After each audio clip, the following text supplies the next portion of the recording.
Балқия Балтабай жүрек тыныштығы. Қарыздың қайғысы. 2001-2005 жылдары аралығында жоғары оқу орнында психология бойынша күндізгі бөлімде оқып диплом алдым. Оқуды бітіре сала ауылда өзім оқыған мектепке, оған қоса ауыл әкімдігіне психолог болып жұмысқа тұрдым. Психология мамандығын меңгеріп қана қоймай, оны одан әрі тереңдете зерттеу үшін магистратураға түстім. Осы ғылымның қыр-сырына ден қойып, ғылыми жұмыс жаздым. Университетте психология пәнінен дәріс оқыдым. Сол кездің өзінде менің психологиялық кеңес беретін жеке кабинетім болды. Газет-журналдарға психолог ретінде үнемі пікір білдіріп, оқырман сұрақтарына жауап беретінмін. Bir қарағанға ісім алға басып, тірлігім қыз-қыз қайнап жатқандай. Алайда қай-қай жұмыста да жалғыз жалақыға жұмыс істедім. Несін жасырайын, айлығыма қанағаттанбадым.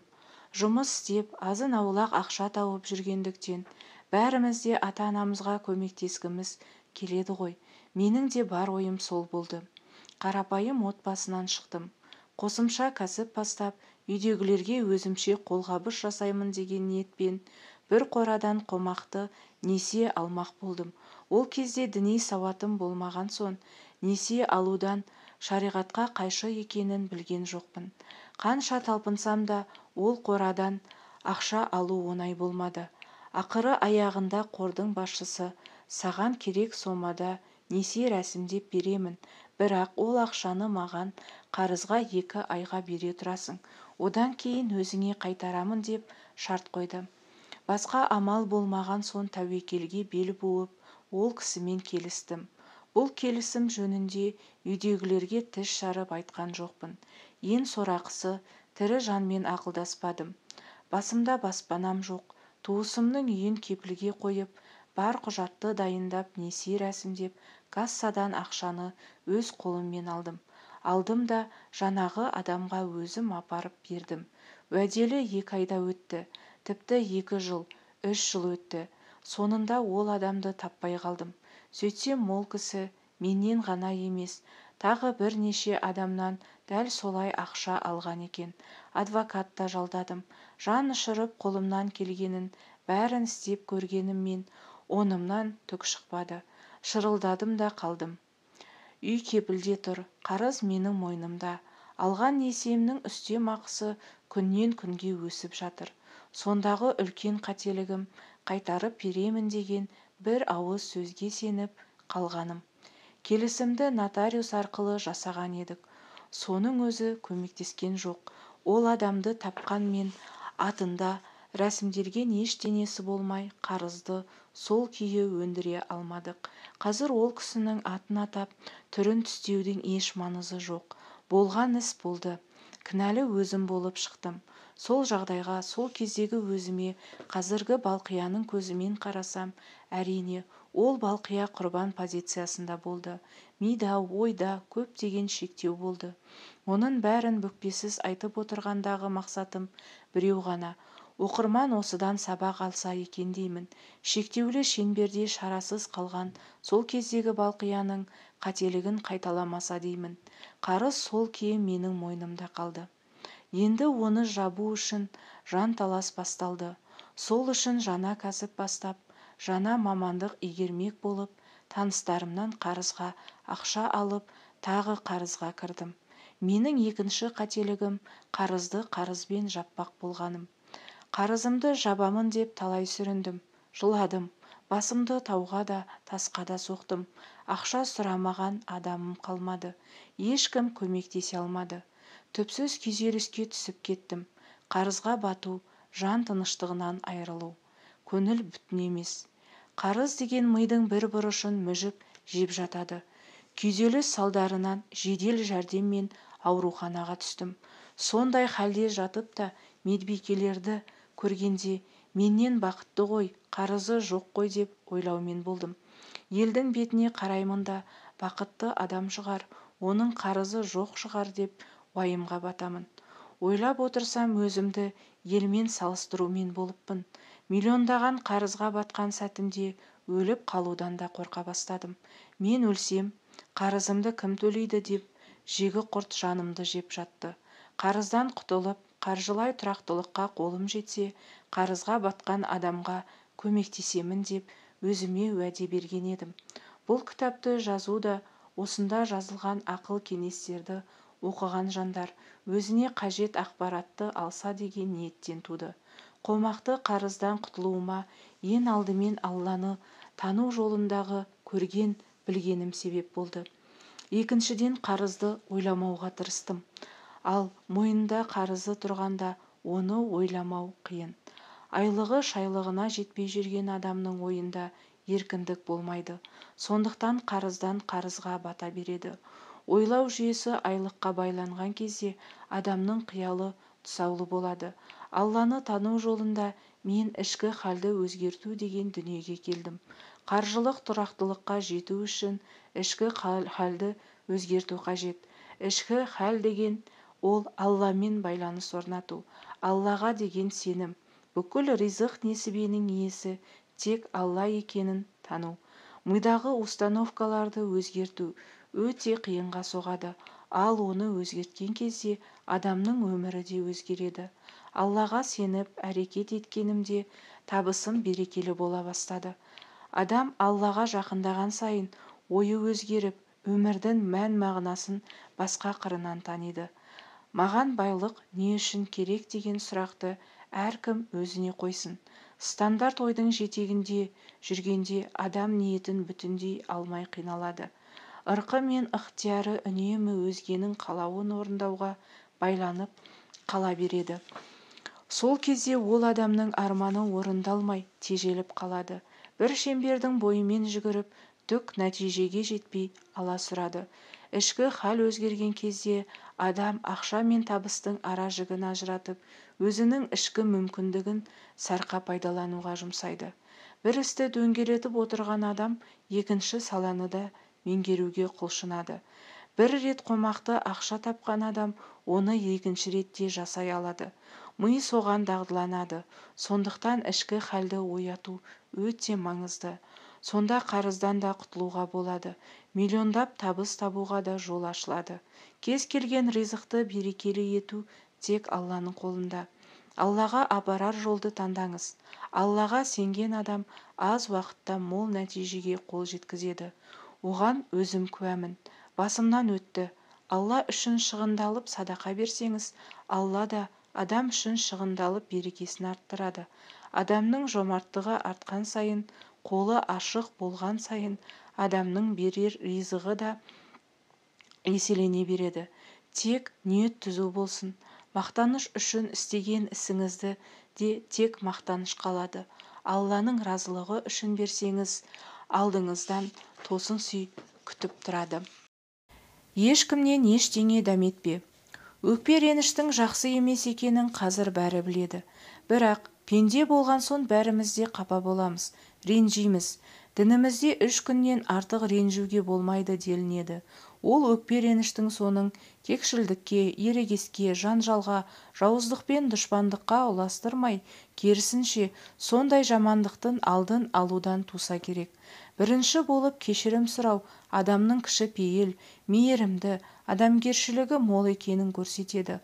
Ал өлсем де кешірмеспін деп ант су ішу тәкаппарлық белгісі. Дегенмен жаңылмайтын жақ жоқ, сүрінбейтін тұяғы жоқ. Бәріміздің үлкенді-кішілі бір ренішіміз болады. Тірі адам болған соң ештеңені көңілге алмай, мүлдем ренжімей жүру мүмкін де емес. Ал сол жанды қинаған, жүректі зіл батпан боп тұрған ренішті қалай жеңеміз? Ең алдымен реніштің бар екенін мойындау керек. Бұл басты шарт. Көп адам ренжімедім, еш реніш жоқ деп тек ауызбен айтады да, шын мәнінде көңілінің түкпірінде кек сақтап тұрады. Сол себепті өзіңізді алдамаңыз, шындықтың бетіне тура қарап үйреніңіз. Иә, мен өкпелімін деп мойындаңыз. Өкпе реніш қайдан туады? Өкпе реніш айналамыздағы адамдарды өз ойымызда сызып алған бір шеңберге, өреміз жеткен қалыпқа салып өлшегеннен шығады. Әр адамға бір образ жасап алып, оның бойында болуға тиіс қасиеттер мен мінездерді, ол орындауға тиіс міндеттерді миымызға жазып қоямыз. Мысалы, ең жақын адам, анаңыз сіздің көзіңізбен, сіздің білгеніңізбен қандай болуға тиіс екенін іштей түйіп аласыз. Анаңыз сол сіздің мидағы образға сай болмай жатса, іштей реніш басталады. Тағы бір мысал, бала тәрбиесі. Көп ата-ана баласының ақылды, тіл алғыш, мейірімді, кітап оқуға құмар, зерек, алғыр болғанын қалайды. Санасында балаға қатысты талаптарының тізімін түзіп алады. Сосын баласы кітапқа емес смартфонға құмар болса, сабақты тек 5-ке оқи алмай жатса, жұмсаған кезде орнынан ұшып тұрмаса, талаптарына сай болмаса, әке-шешеде бәрібір іштей реніш туады. Баласына көңілі толмай тұрады. Күйеу, дос, бала, әке, бауыр, әріптес бәрін осындай мидағы қалыпқа түсіріп аламыз. Олардың кей мінезі мен іс-әрекеттері көңіліңізден шықпай жатса, аспан төңкеріліп жерге түскендей күй кешесіз, ашуланасыз, ренжисіз, кек сақтайсыз. Басқалардың бойынан көргіңіз келетін қасиеттер мен қабілеттер тізімін ойша жасамауды үйреніңіз. Адамды өз болмысымен танып білу маңызды. Оны сол күйінде қабылдау қажет. Бәрі біз ойлағандай, біз қалағандай болуы шарт емес. Әр адам жеке тұлға, бөлек әлем. Әркімнің өз бетінше шешім шығаруға, қалағанын істеуге, тіпті қателік жасауға да құқығы бар. Сіздің ойыңыздағы образға сай келуге, тек сіз күткен үддеден шығуға ешкім міндетті емес. Кез келген адамды Алла жаратқан болмысымен, жақсылы-жаманды мінезімен, өзіне тән кемшіліктермен қабылдай білу керек. Осыны түсінген адам естелікке қадам басады. Сонда орынсыз өкпе нала болмайды. Бұл бір. Реніштің пайда болуының екінші себебі біреуден бірдеңе күту. Айталық, туған күніңізде күйеуіңізден ерекше бір сый күттіңіз. Бірақ ол мүлдем басқа нәрсе сыйлады. Күткеніңіз орындалмады. Содан жатып кеп тулайсыз. Сырқаттанып қалдыңыз делік. Құрбыңыз халіңізді сұрап, дәрі-дәрмек әкеліп береді деп ойладыңыз. Ол хабарласқан да жоқ. Ал сіз өкпелеп қалдыңыз. Себебі құрбыңыз ойыңыздан шықпады. Осындай, ол солай істеу керек еді, ол бұлай айтуы керек еді деген сияқты өзіңіз ойдан жасап алатын жоспарларыңыз бен күткен үміттеріңіздің кесірінен өкпе ренішке бой алдырасыз. Бұдан шығатын қорытынды ешкімнен ештеңе күтпеуді үйреніңіз. Бұл өте маңызды. Көңіл түкпірінде әлденеден дәметіп тұрсаңыз, сол қалауыңызды, тілегіңізді ашық айтып үйреніңіз. Үшінші, кей адамдардың өзінен ересек екенін ұмытып, үнемі бала кейпіне еніп кете беруі. Бала көп нәрсені түсінбегендіктен, үлкендер қалағанын жасамаған кезде өкпелеп, жылап, жер тепкілеп шыға келеді ғой. Баланың мұндай әрекетіне түсіністікпен қараймыз. Себебі оның әлі ақылы толыспаған. Ал енді қит етсе, бала сияқты өкпелеп шыға келетін үлкендерге не деуге болады?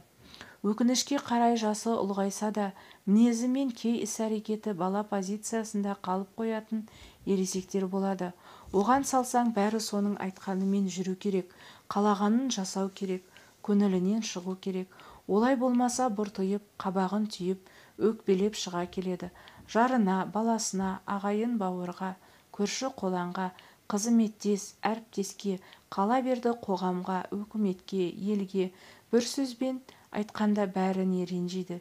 Неге маған өйтпейді, неге маған бүйтпейді деп өзінен басқаның бәрін кінәлайды.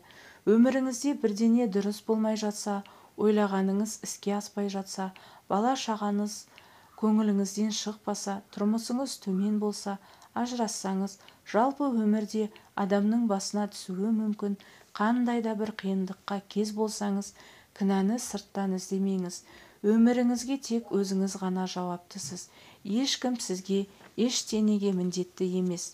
Кез келген реніш жүрекке салмақ, миға артық жүк. Ал жүгі ауыр адамның өмірде өз орнын тауып, мақсатқа жетуі қиындай түседі. Өкпе реніш берекені қашырады. Пайғамбарымыздың хадисінде де бұл жөнінде кім ризық несібесінің мол және өмірінің ұзақ болуын қаласа, туыстарымен қарым-қатынасын үзбесін деп айтылған екен. Демек, ағайын бауырға, туған туысқа өкпелеудің жөні жоқ. қазақ туысы бірдің уысы бір деп бекер айтпаса керек. Тағы бір ақиқат, өзіне, өміріне көңілі толмайтын адамның айналасынан көңілі толуы екіталай. Алғыс айтуға қатысты ардақты пайғамбарымыздың хадистерінде былай дейді: адамдарға алғыс айта алмаған адам Аллаға шүкір ете алмайды. Рахмет айтуды және кешірім сұрауды үйренуге ешқашан кеш емес. Кей адамдар өкпелеу арқылы қалағаныма жете аламын деген түсінікпен өмір сүреді. Өзі соған сенеді. Жыласам, мінез көрсетсем, өкпелесем, ренжісем болды. Бәрі мен ойлағандай болады деп ойлау қате. Бір қызығы, әдетте адам өзіне қатысты дүниеге ренжиді. Мәселен, біреу сізді жалқау деп соған ренжіп қалдыңыз делік. Демек, іштей өзіңізді еріншек екеніңізді біліп, мойындап тұрсыз. Мұндай сын немесе сөздің сізге қатысы болмаса, оған назар аудармас едіңіз. Әр адам өзінің кемшіл тұстарын іштей жақсы біледі. Ал соны біреу бетіне басса, өкпелеп қалады. Құрбан кейпіндегі адамдар да бәріне өкпелегіш келеді. Олар мені аяса екен деп тұрады. Аяушылық арқылы басқалардың махаббатын оятамын, өзіме назар аудартамын деп ойлайды. Ойындағыдай болмай жатса, өкпелеуге дайын тұрады. Қаперіңізде болсын, адамдар мені аяса екен деп ойлаған сайын аяушылық жағдайына түсе беретін боласыз. Шешім: реніштен арылуды шын қалаған адам одан арылады. Өйткені кешіру, ұмыту, кек сақтамау тікелей өз қолыңызда. Біреуді кешіру, өкпе реніштен арылу қолыңыздан келмей жатса, Алладан сұраңыз: Аллахым, жүрегімдегі дерттерден оңай, жеңіл аюығуымды нәсіп етші. Жүрегімдегі ренішті алып тасташы. Мені ренжіткен адамдарды кешіру үшін маған күш берші. Мені де, оларды да кешірші. Әумин деген дұға бар екенін біле жүріңіз. Сосын адамның өзіне емес, бір қылығына, әдетіне, әрекетіне, не сөзіне ренжитініңізді түсініңіз. Біреудің белгілі бір кемшілігіне ренжісеңіз, ол кемшілік өз бойыңыздан да табылуы мүмкін екенін ойлап қойыңыз. Санасы жоғары адам орынсыз ренжімейді. Ұсақ-түйек нәрсеге бола кек сақтамайды. Ренжіген күнде де әр өкпе ренішіне саналы түрде талдау жасап, сабақ алып өзіне тәрбиелей түседі. Әрқайсымыз осындай саналы адамдардың қатарынан болуға лайықпыз. Өміріңізде өкпеге орын болмасын. Бірақ ол санада пайда болған сезімдерді ішке жұта бер деген сөз емес. Кейде шыны керек, жанымызға жақын, қымбат жанды өкпелетіп алмас үшін айтқамыз келген нәрсені айта алмай іштен тынатынымыз бар. Өзгені ренжітіп алудан қорқу да адамға тән сезім. Алайда жан дүниеміздегі сезімдер мекені түпсіз емес. Бүкіл айтылмай қалған реніш ішке жиналып, бір күні бұрқ етіп жанартаудай атылуы мүмкін. Сол себепті көңілде кірбің сақтамай, өкпе ренішті сол мезетінде айтқан дұрыс. Бірақ ұрыс керіссіз, дауыс көтермей, адамның жанына тиетін ауыр сөздерді қолданбай, балағаттамай, дұрыс сезімде сөздермен жеткізе білу маңызды. Әр адам өзінің қатесін дер кезінде түсініп, кешірім сұрауды үйренсе, өкпе реніш әлде қайда аз болар еді. Есіңізде болсын, адам өзінде не бар болса, соны бөліседі. Ішінде не болса, соны сыртқа шығарады. Біреу сіздің жаныңызды жараласа, демек оның іші де алай-дүлей құйын, ауыр мұң, жаны 2 есе жаралы деген сөз. Осылай ойлаңыз да кешіріммен қараңыз. Өкпелемеуге тырысыңыз. Имам Ғазалидің Ихия-ул-Улумиддин кітабында айтылған бір парасатты сөз бар. Кімде-кім Алладан емес, адамдардан да мейрленсе, ол өзіне кедейліктің 70 есігін ашады.